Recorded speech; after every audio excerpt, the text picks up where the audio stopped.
Hello everyone, this is Mandeep Singhwa and now you are connected with I Think class। जी हाँ, हम आपके सामने एक बार फिर हाजिर हैं एक नई ज्योमेट्री सीरीज में एक नई वीडियो के साथ में, जो आपकी ज्योमेट्री सीरीज की एक नई वीडियो 3D डायमेंशंस को लेके है, जिसका नाम है सिलेंडर।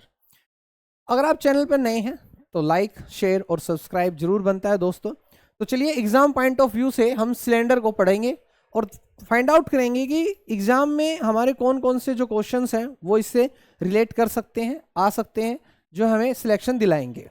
तो सबसे पहले सिलेंडर, इसकी जो डेफिनेशन है वो काम की है।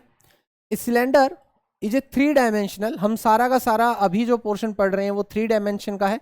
इससे पहले जो हम 2 डायमेंशन जो है पैरेललोग्राम, रेक्टेंगल, स्क्वायर, ट्रेपीजियम, ये सारी चीजें हम पढ़ चुके हैं। विद वन कर्व, जिसमें एक कर्व सरफेस होता है और 2 कॉन्ग्रुएंट सर्कुलर बेसिस होते हैं। देखिए ये जो कर्व सरफेस है, अगर आप इसके डायग्राम को अगर आप खोलने की कोशिश करेंगे तो वो जो डायग्राम है वो कुछ इस तरीके का नजर आएगा। ये आपका है एक कर्व सरफेस और ये आपके जो दो हैं ये हैं आपके क्या हैं, सर्कुलर फेसिस हैं। सर्कुलर फेसिस नंबर 1 और सर्कुलर फेसिस नंबर 2। जब आप इसको बीच से काटेंगे और इसको ओपन करेंगे तो ऐसा डायग्राम आपको नजर आएगा। ये आपका पहला बेस है जो सर्कुलर होता है। कैसा बेस होता है? सर्कुलर। और यहां पर एक बेस और लगा होता है, ये भी क्या होता है? सर्कुलर। अगर आप इसको डे टू डे लाइफ से देखने की अगर आप कोशिश करेंगे तो सर्कुलर आपके आसपास में बहुत सारी चीजें आपको देखने को मिलेंगी। ठीक है, तो अब इसके अंदर हम अगर देखेंगे सरफेस एरिया देखेंगे सिलेंडर का और वॉल्यूम अगर देखने की कोशिश करेंगे। सरफेस एरिया ये है हमारा, देखिएगा सरफेस एरिया है जो बाहर का जो है, ये जो इसका राउंड वाला जो है, अगर इस एक हमारे पास में सपोज करते हैं जो बिस्लेरी वाटर बॉटल है, अगर हम इसको चारों तरफ से अगर ये जो है इसका ये वाला जो सरफेस है अगर इसकी बातचीत करेंगे तो इसको बोला जाएगा आपका, क्या बोला जाएगा? सरफेस एरिया बोला जाएगा। क्या बोला जाएगा? आपका सरफेस एरिया। तो इसका जो पहले जो कर्ड सरफेस एरिया होगा वो होगा CSA, वो बनेगा 2πRH।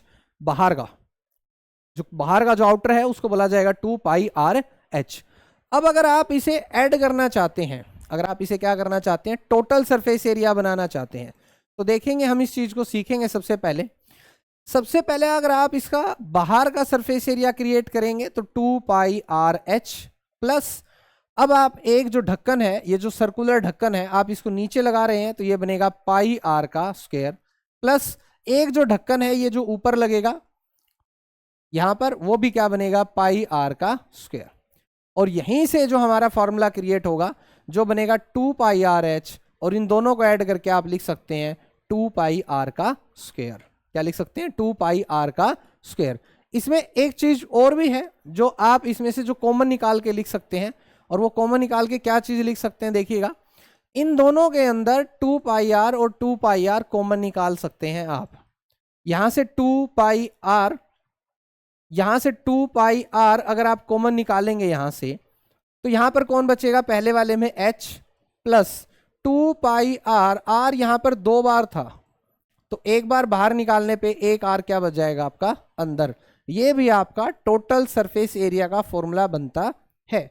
तो यहां पर टोटल सरफेस एरिया के हमारे पास में 2 फॉर्मूले हैं, एक 2πRH प्लस 2πR का स्क्वायर, दूसरा आप इसमें से कॉमन भी निकाल सकते हैं 2πR bracket H plus R। ये दोनों ही टोटल सरफेस एरिया के हैं। और अगर आपसे सिर्फ और सिर्फ कर्ड सरफेस एरिया पूछ लिया जाए, CSA पूछ लिया जाए मेरे भाई मेरे बच्चे, तो आपका होगा 2πRH। क्या होगा? 2πRH। यहाँ पे R रेडियस को रिप्रेजेंट करता है, ये एक छोटी सी बातचीत है। R रेडियस को रिप्रेजेंट करता है, H हाइट को रिप्रेजेंट करता है। किसको रिप्रेजेंट करता है? हाइट को रिप्रेजेंट करता है। अब अगर आप इसमें देखेंगे तो यहां पर वॉल्यूम आती है जो बनती है कैपेसिटी। क्या बनती है?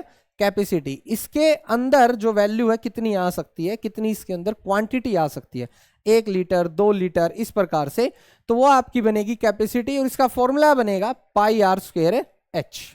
क्या फॉर्मूला बनेगा? πR square H। उसके बाद में अगर हम बातचीत करते हैं यहां पर 2 तरीके का, जिस प्रकार हमने कोन को पढ़ा था, राइट कोन, वैसे ही राइट सिलेंडर, हमने कोन की वीडियो में पढ़ा था ओब्लिक कोन, यहां पे ओब्लिक सिलेंडर। तो अगर हम यहां पे देखेंगे कि जो राइट सिलेंडर है, right cylinder with basis align one directly above the other, एक के ऊपर एक है, अगर आप ध्यान से देखेंगे इसकी जो शेप है उसके जस्ट ऊपर ही दूसरा है, एक की शेप के ऊपर क्या है, दूसरा। But cylinder with bases that are not align directly above the other, अगर हम इसको देखेंगे तो इसके ऊपर यहां पर अलाइन होना चाहिए था, बट ये इसके ऊपर अलाइन नहीं है। तो आप इस चीज को थोड़ा सा समझने की कोशिश करते हैं कि यहां पर एक के ऊपर दूसरा, एक सर्कल के जस्ट ऊपर दूसरा, एक सर्कल के ऊपर जस्ट क्या आएगा, दूसरा, और इसमें एक के ऊपर दूसरा नहीं आएगा, कुछ ना कुछ टेढ़ा या किसी और एंगल के ऊपर वो प्लेस होगा।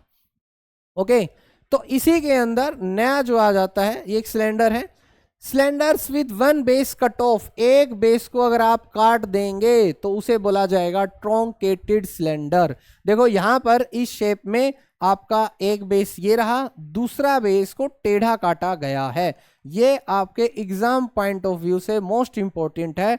क्यों? क्योंकि ये आपको नॉर्मल किसी भी उसमें देखने को नहीं मिलेगा कि भैया आप ज्यादातर राइट सिलेंडर और ओब्लिक सिलेंडर के बारे में ही जानते हैं, बट यहां पर ये जो है आप यहां पे नाम देखेंगे ट्रॉन्केटेड जो है सिलेंडर है, वो एक जो है वो कट कर दिया गया है, एक साइड को, एक बेस को कट कर दिया जाएगा, वो भी टेढ़ा, किसी एंगल पे तिरछा। यस और नो, इस प्रकार से। तो अगली हमारी जो वीडियो होने वाली है वो प्रिज्म्स के ऊपर होने वाली है, और ये थी आज की वीडियो। अगर आपको वीडियो अच्छी लगती है तो लाइक, शेयर और सब्सक्राइब जरूर कीजिएगा दोस्तों, और आप हमें बताइएगा कि आप कौन से नए टॉपिक पे वीडियो चाहते हैं, हम आपको वीडियो जरूर प्रोवाइड करवाएंगे। Thanks for watching.